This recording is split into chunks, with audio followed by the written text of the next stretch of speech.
एक बड़ी खबर आ रही है। भोपाल में मुख्यमंत्री डॉक्टर मोहन यादव कार्यक्रम में मौजूद हैं। तापी बेसिन मेगा रिचार्ज परियोजना का एमओयू होने जा रहा है। महाराष्ट्र के मुख्यमंत्री देवेंद्र फडणवीस इस कार्यक्रम में मौजूद हैं और देवेंद्र फडणवीस संबोधित कर रहे हैं। सुनते हैं। इस स्तर तक उन्होंने लाया,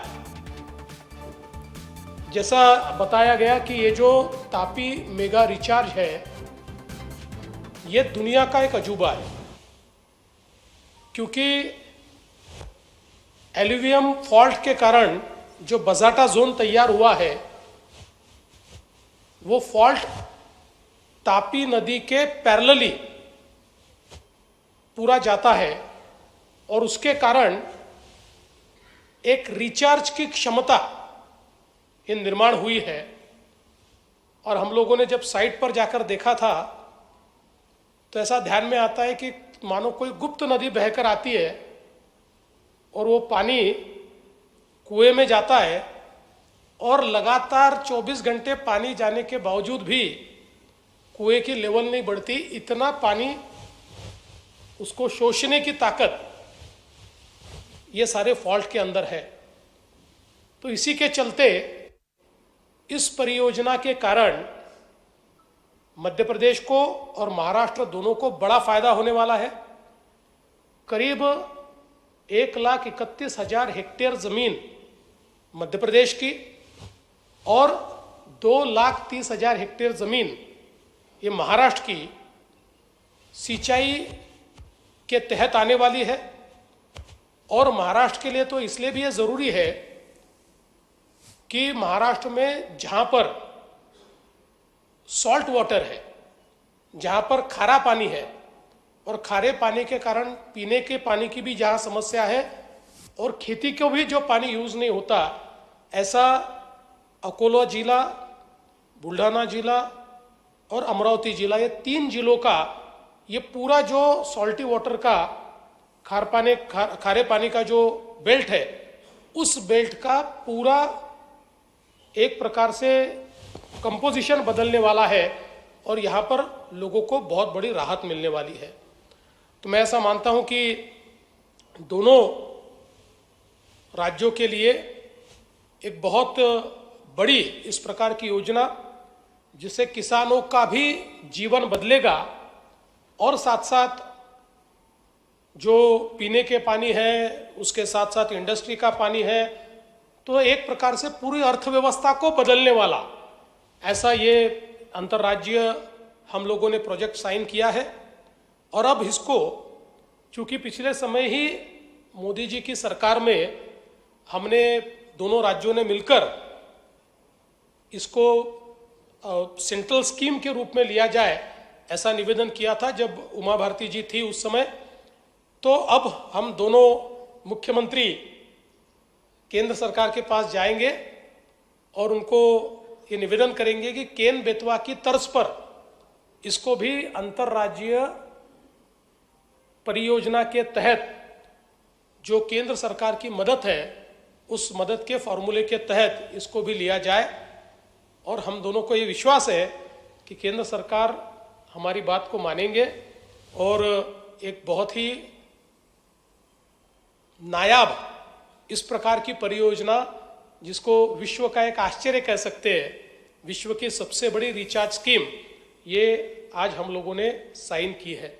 इसके साथ साथ कुछ अन्य मुद्दे भी हमारे सामने थे, जिसमें कुछ महाराष्ट्र ने मुद्दे रखे हुए थे जिस पर मध्य प्रदेश ने बहुत सकारात्मकता दिखाई है। मैं हमारे मुख्यमंत्री जी का, हमारे सिंचाई मंत्री जी का बहुत बहुत आभार व्यक्त करता हूं, जिसमें डांगुरली बैरेज है, जिसमें तिड़वा शिवनी है, जिसमें विशेष रूप से मैंने सीएम साहब को ये बताया कि जो जामघाट की परियोजना है, उस जामघाट की परियोजना के लिए 27 साल पहले 1998 में भोपाल में इंटरस्टेट कंट्रोल बोर्ड की मीटिंग हुई थी और उस मीटिंग में मैं हमारे तत्कालीन मुख्यमंत्री जी के साथ आया था और तब मध्य प्रदेश के साथ हमने इस जामघाट की योजना के बारे में चर्चा की थी।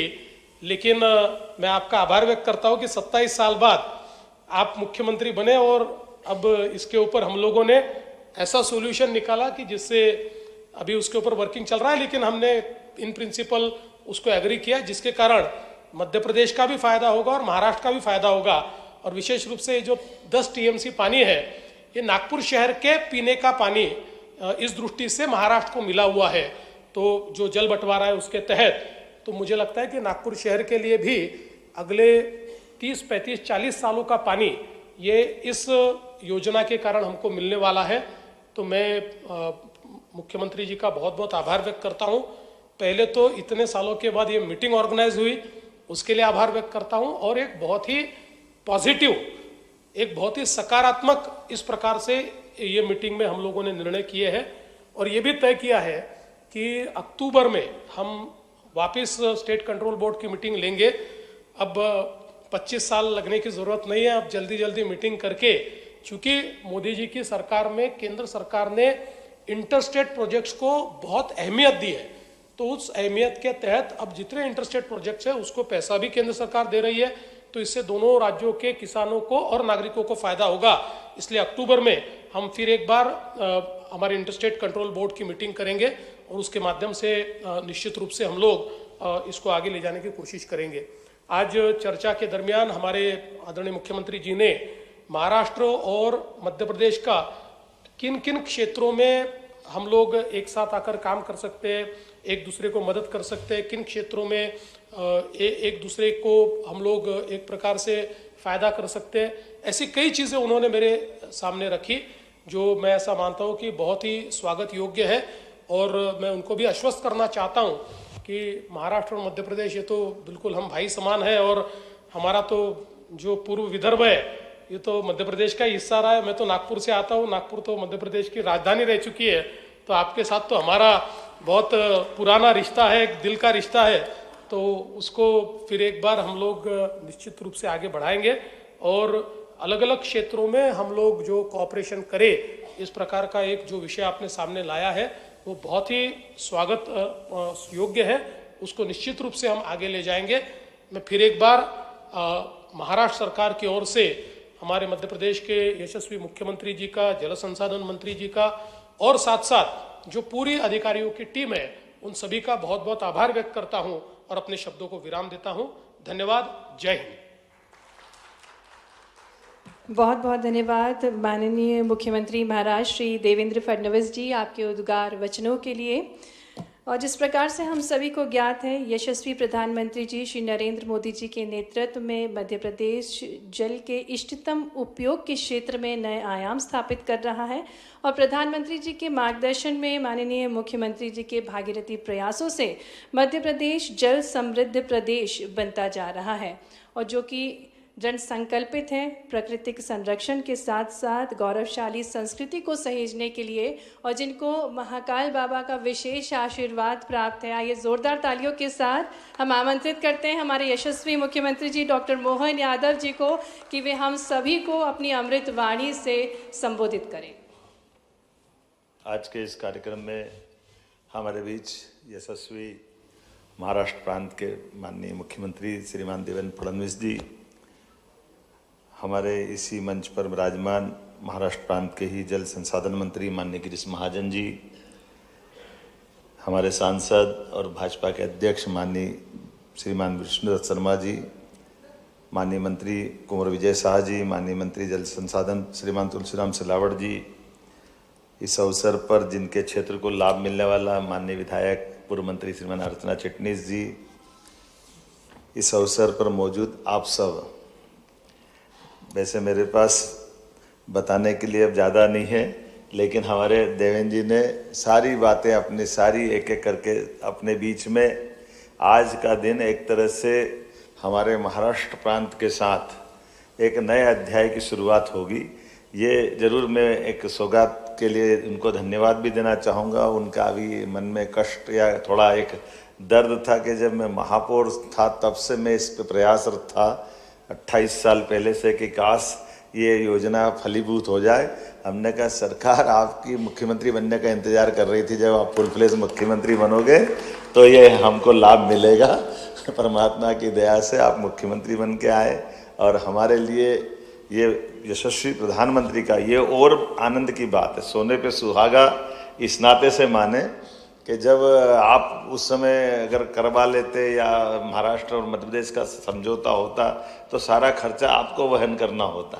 लेकिन अब माननीय प्रधानमंत्री ने एक तरह से इन योजनाओं के लिए जो नया दृष्टिकोण लिया है कि ऐसी योजना जिसमें 2 राज्यों को साथ जोड़ करके नदी परियोजनाओं के माध्यम से राष्ट्रीय परिदृश्य में उसका कोई रोल होता है, राष्ट्रीय हितों की उसमें कहीं झलक आती है, जिसको हम एक तरह से राष्ट्रीय परिदृश्य में उस राष्ट्र की भावना के अंतर्निहित भाव से समझा जा सकता है, तो उसका 90% पैसा भारत सरकार देती है। ये वाकई अद्भुत है। ये मुझे इस बात की प्रसन्नता है कि हमारे अपने दोनों राज्यों के निर्णय से भारत सरकार 90% राशि देगी।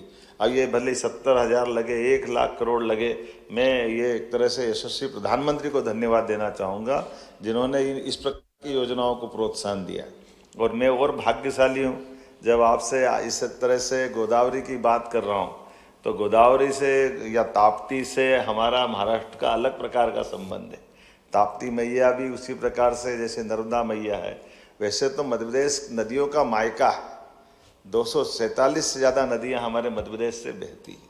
और ये हमारे लिए, मैं आपके माध्यम से भी बात पहुँचाऊँगा, नीति आयोग के माननीय जब अधिकारीगण आए थे, सदस्य और अध्यक्ष आए, तब हमने विषय उठाया था कि हमारे वन क्षेत्र के अंदर कोई हिम ग्लेशियर नहीं है, कोई बर्फ़ का पहाड़ नहीं है, लेकिन प्राकृतिक संसाधनों के बलबूते पर जलराशि की इतनी अथाह गहराई है कि हमको इस बात में कहने में कोई गुरेज नहीं है कि यमुना जी, गंगा जी जो बर्फ हिमालय से जिस ढंग की जलराशि लेके आती है, उनसे कमतर जल नहीं जाता हमारे देश के बाकी राज्यों में, उनसे कई गुना ज़्यादा ही जाता है हमारा यहाँ से मध्य प्रदेश से।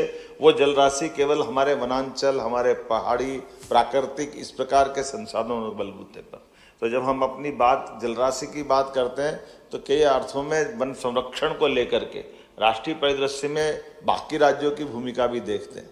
जब मैं अपने राज्यों की तरफ से देखता हूँ तो एक तरफ से कौन सा ऐसा राज्य नहीं है जहाँ हमारी बड़ी नदी नहीं जुड़ी है और उन राज्यों को लाभ नहीं मिल रहा है। जैसे अभी हमने थोड़े दिन पहले ही 25 साल से, जैसा आपने कहा, ऐसे 25 साल से हमारा तो आपका मुकदमा नहीं चल रहा था, लेकिन राजस्थान सरकार के साथ तो high court, supreme court, Parvati, Kali Sindh, Chambal योजना में 25 साल से इसी बात का झगड़ा चल रहा था कि ये पानी हमारा, ये पानी हमारा। अरे रहीमन पानी राखिए, बिन पानी सब सून, पानी गए न उबरे, मोती मानस चून। पानी तो चेहरे पे होता है, चेहरे के पानी से हमारे लिए आन बान शान होती है।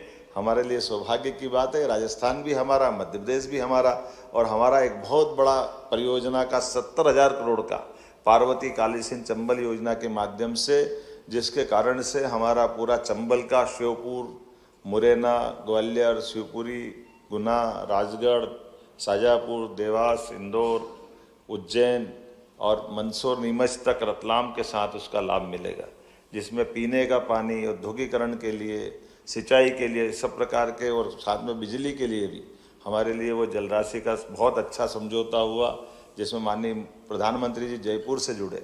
दूसरा एक केन बेतवा नदी जोड़ो, ये भी उमा भारती जी कहती, मैं तो जब भारत सरकार में मंत्री थी, आप भी गवाह हो, मैं उमा जी को धन्यवाद देना चाहूँगा कि उन्होंने इस योजना के लिए भी बहुत प्रयास किए थे।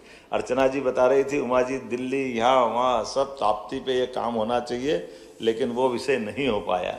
कोई बात नहीं, जब भाग्य हो तब हो जाता है। तो मैं मान के चलता हूँ कि केन बेतवा नदी के लिए भी उमा जी पूरे बुंदेलखंड की जीवन रेखा बदलने वाली वो बहुत बड़ी परियोजना, जिसमें 1 लाख करोड़, 50,000 करोड़ हमारे लिए, 50,000 करोड़ उत्तर प्रदेश के लिए, ये 5% हमको मिलाना, 45,000 करोड़ भारत सरकार दे रही। यशस्वी प्रधानमंत्री ने खजुराहो में आकर आशीर्वाद दिया, जिसके माध्यम से हमारा दमोह, पन्ना, गुना और ये शिवपुरी को दोनों तरफ से लाभ मिलेगा। पूरा बुंदेलखंड हमारा जलराशि से जो लंबे समय से वंचित था, उस नदी जोड़ों से भी हमको लाभ मिलेगा। और तीसरा, जैसे आपने कहा है, अभी तक तो ये दोनों नदी जोड़ो अभियान में जल राशि हमको डैम में मिलती थी, डैम के आधार पर हम उसका लाभ देते, लेकिन आपने भूगर्भ भंडारण का जो नया अध्याय प्रारंभ किया, ये विश्व का सबसे अनोखा है। पूरे विश्व में इतना अच्छा प्रोजेक्ट कहीं नहीं है, और ये प्राकृतिक है, परमात्मा की दया है।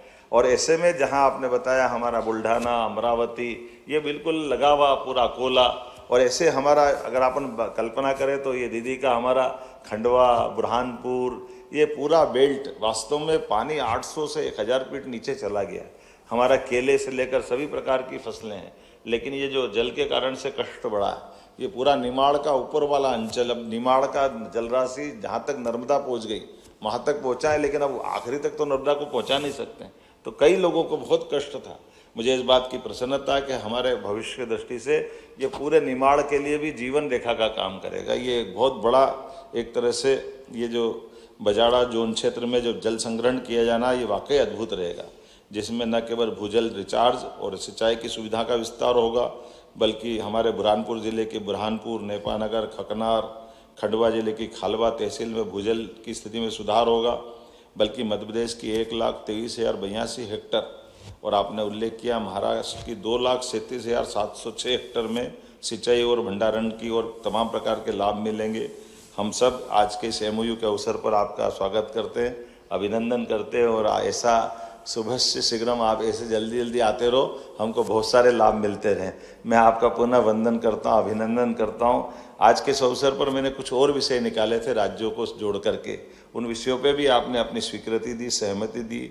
हमने कहा कि हमारा मराठा राजशाही से संबंध मध्य प्रदेश से रहा, जिसमें बाजीराव पेशवा, होलकर, सिंधे, जिनको सिंधिया भी कहते हैं, तात्या टोपे, रानी लक्ष्मीबाई, अप्पाजी भोसले इत्यादि का इतिहास, दस्तावेज संकलन, डिजिटलाइजेशन इत्यादि कार्य भी महाराष्ट्र सरकार के साथ मिलकर करेंगे।